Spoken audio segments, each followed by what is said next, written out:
स्वागत है दोस्तों आप लोगों का क्लास ऑक्साइड में। सावले सपनों की याद क्लास 9 हिंदी एक्सप्लेनेशन लेकर के आ चुका हूं। यह आपको क्षितिज बुक और चैप्टर 4 में दिया गया है। तो चलिए शुरुआत करते हैं और देखते हैं इस चैप्टर में जाविर हुसैन जो कि इसके राइटर है क्या बताने का प्रयास करते हैं।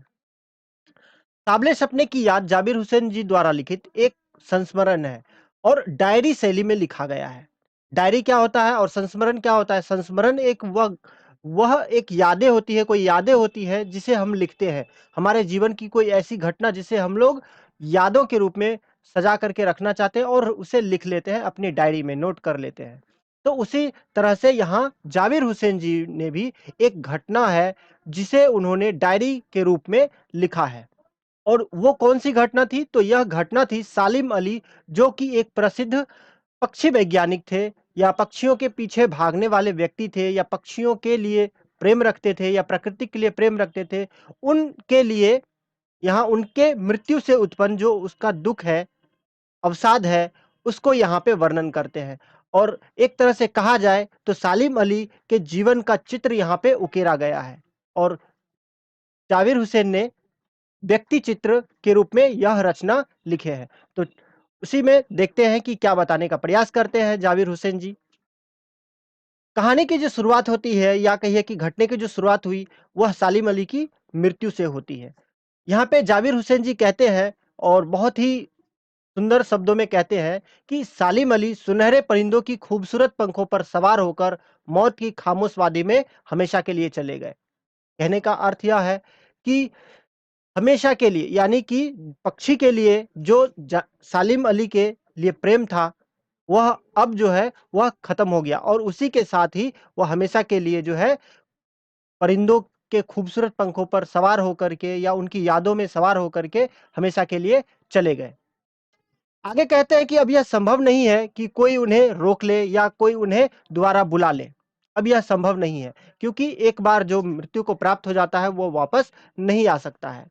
और इस भीड़ भाड़ भरी जिंदगी में अंतिम विदाई लेते हुए सालिम अली जी चले गए।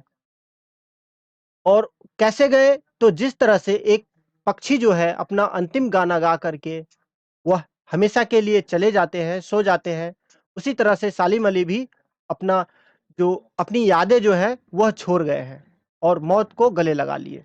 जाविर हुसैन जी कहते हैं कि सालिम अली पक्षियों को पक्षियों के बारे में कहते थे कि एक इंसान जो है वह क्या करते हैं पक्षियों के लिए या प्रकृति के लिए वो अपने नज़रिए से देखते हैं, इंसान की नज़रियों से देखते हैं, ना कि वे प्रकृति की नज़रियों से देखते हैं।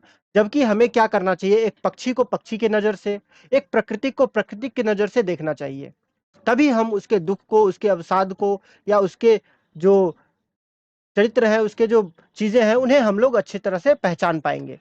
लेकिन इंसान ऐसा नहीं करता है, वो अपनी नज़रिए से देखता है कि उन्हें क्या चाहिए। जबकि होना ये चाहिए कि हमें एक पक्षी को पक्षी की तरफ से, एक पशु को पशु की नज़र से, एक प्रकृति को प्रकृति की नज़र से देखना चाहिए, ना कि अपने स्वार्थ भरी नज़रों से। आगे कहते हैं और एक उदाहरण देते हुए कहते हैं कि ना जाने कब भगवान कृष्ण ने वृंदावन में रासलीला रचाए थे, कब उन्होंने माखन चुराकर खाए थे या कब उन्होंने बंसी बजाए थे। लेकिन फिर भी जब भी अगर आप वृंदावन जाओगे तो वहाँ की जो वातावरण है वह उनसे आप क्या होगा रूबरू होगे तो आपको लगेगा कि जो हर एक कण-कण है उसमें कृष्ण की जो रासलीलाओं की जो झांकियाँ हैं वो देखने को मिलेगी। कृष्ण की जो लीलाएँ हैं उनकी गाथाएँ सुनने को मिलेगी या वहाँ के जो प्राकृतिक वातावरण में जो कृष्ण की बंसी बजाने की जो धुन है, वो आपको जादू की भांति फैली हुई मिलेगी। इसके ये जो उदाहरण देते हुए कहते हैं कि ठीक उसी तरह आज इस संसार में जब भी हम पक्षी को देखते हैं, तो सालिम अली की याद आ जाती है। लगभग 100 वर्षों की आयु पूरा कर चुके सालिम अली की जो मृत्यु होती है वह कैंसर जैसे जानलेवा बीमारी से होती है। लेकिन उनकी मृत्यु को उनके उनकी मृत्यु ने भी उनके सपनों को जो है उनकी आँखों में जो सपने थे, तो कौन से सपने तो पक्षियों के लिए, पक्षियों के प्रेम के लिए, जो उनके आँखों में सपने थे, पक्षियों की सुरक्षा के लिए या पक्षियों के लिए, जो पक्षियों के पीछे चले जाते थे, वो जो सपने हैं, वो छिन नहीं गए। वे आज भी मौजूद हैं।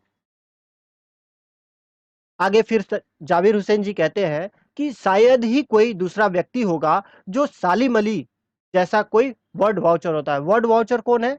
तो वर्ड वाउचर वो होते हैं जो पक्षियों के पीछे जाते हैं या पक्षियों के की देखभाल करते हैं, उनकी सुरक्षा करते हैं, उनके बारे में जानकारियाँ लेते हैं। तो सालिम अली भी एक बर्ड वॉचर थे जो पक्षियों के पीछे भागते थे। लगभग अपनी दूरबीन लेकर के पक्षियों को देखा करते थे। तो दुनिया में सालिम अली जैसा अटूट रिश्ता जो है पक्षियों से जो था, वो कोई नहीं देखने को मिलेगा। उनसे अटूट रिश्ता रखते थे और यूँ कहिए कि प्रकृति का एक अटूट हिस्सा थे सालिम अली। और इन चीज़ों में जो पक्षियों से प्रेम करते थे, इतना प्रकृति से जो प्रेम करते थे, उसके लिए उनकी पत्नी जो है तहमीना, उनका बहुत ही साथ निभाई थी। फिर आगे कहते हैं सलीम अली प्रकृति से प्रेम के उदाहरण देते हुए कहते हैं कि एक बार उन्होंने प्रकृति की सुरक्षा के लिए केरल की जो साइलेंट वैली है, उसको बचाने के लिए मिलते हैं पूर्व प्रधानमंत्री चौधरी चरण सिंह जी से और उन्हें सब बातें बताते हैं कि अगर साइलेंट वैली को रेगिस्तानी हवाओं के झोंके से, गर्म हवाओं के झोंकों से उसे नहीं बचाया गया तो वह रेगिस्तान बन जाएगा, वह खत्म हो जाएगा। और प्रकृति की इतना प्रेम देख करके चौधरी चरण सिंह जी की आंखें नम हो गई। क्यों आंखें नम हो गई? क्योंकि वह चौधरी चरण सिंह जी भी एक कृषक के पुत्र थे और वे जानते थे प्रकृति का विनाश होना, उनको पता था कि प्रकृति का अगर विनाश हो जाएगा तो उन्हें उनसे क्या छिन जाएगा। इस वजह से उनकी आंखें भी नम हो जाती हैं।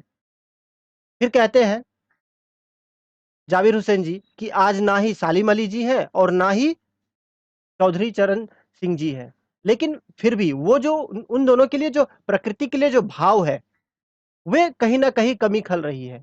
तो कौन सी कमी खल रही है? तो बताते हैं कि जो हिमालय और लद्दाख की जो बर्फीली जमीन है और वहां पर जो पक्षियां हैं उनकी सुरक्षा कौन करेंगे? तो ये कहीं ना कहीं जो कमी है वो खल रही है। जाविर हुसैन आगे बताते हैं कि सालिम अली की एक जो क्या थी, आत्मकथा थी और आत्मकथा का क्या नाम है? तो फॉल ऑफ स्पैरो। और फॉल ऑफ स्पैरो में एक कैरेक्टर उनका जिक्र करते हैं डी.एच. लॉरेंस, जो कि एक पक्षी प्रेमी थे। उनका जिक्र करते हुए बताते हैं कि वे इतने बड़े पक्षी प्रेमी थे कि जब उनकी पत्नी से, उनकी मृत्यु के पश्चात जब उनकी पत्नी से पूछा गया, जिनका नाम फ्रीडा था, उनसे पूछा गया उनके बारे में, तो वह कहती है कि उनके बारे में मुझसे बेहतर तो पक्षी जो है वो बता पाएंगे, गौरैये बता पाएंगे। क्यों? क्योंकि वो हमेशा पक्षी के साथ रहते थे, अपना जीवन व्यतीत करते थे पक्षियों के साथ। कभी भी छत पर जाकर के पक्षियों के साथ खेला करते थे, अधिक से अधिक समय व्यतीत करते थे। तो ये सभी चीज़ हम देख करके कह सकते हैं कि जो लॉरेंस है वो अधिक से अधिक समय जो है क्या करते थे? प्रकृति में लीन रहते थे, व्यतीत रहते थे। अब जाविर हुसैन आगे कहते हैं कि मेरे लिए यह कहना बहुत कठिन है। जो अपनी भावनाएँ हैं, उनको व्यक्त करना बहुत कठिन हो जाता है। शब्दों में इन चीज़ों को, अपने अनुभवों को बताना बहुत मुश्किल हो जाता है। और आगे कहते हैं कि जो सालिम अली हैं, वो बचपन में एक गलती से वो पक्षी प्रेमी बने थे। तो कौन-सी गलती थी? तो वह एक बार क्या हुए, गौरैये को गलती से एयर गन से शूट कर देते हैं और उसके छटपटाहट को देख कर के वो घायल हो जाते हैं गौरैये, उसको देख कर के उनको बहुत आहट होता है। और ऐसे में उनका जो जीवन है वो बदल जाता है और वही एक घटना है जिसके कारण सालिम अली जो है वो पक्षी प्रेमी बन जाते थे और तब से मृत्यु पर्यंत तक वो पक्षी प्रेमी बने रहते हैं। आज सालिम अली सदैव जटिल प्राणियों के लिए क्या हो गए? पहेली बन गए। और वे जाविर हुसैन जी कहते हैं कि आज दुनिया में जो सालिम अली है वो टापू बन करके नहीं रहना चाहते थे। इस दुनिया में प्रकृति से टापू बन के नहीं बल्कि समुद्र बनकर रहना चाहते थे, ताकि जितने भी पक्षी हैं उनका प्रेम जो है वो समा सके। एक विशाल समुद्र की भांति बनना चाहते थे और जो लोग उन्हें जानते थे, भली-भांति परिचित हैं, तो उनके लिए जो सालिम अली आज भी ऐसा महसूस होता है कि वो एक दिन लौट आएँगे। क्यों लौट आएँगे? तो सालिम अली हमेशा अपनी दूरबीन लेकर के चले जाते थे, पक्षियों की तलाश में भटकते थे।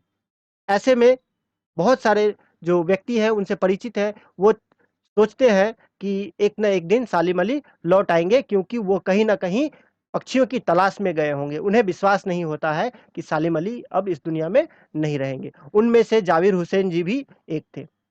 तो ये रहा एक्सप्लेनेशन। आई होप आप लोगों को अच्छा लगा होगा। मिलते हैं अगले वीडियो में, तब तक के लिए धन्यवाद।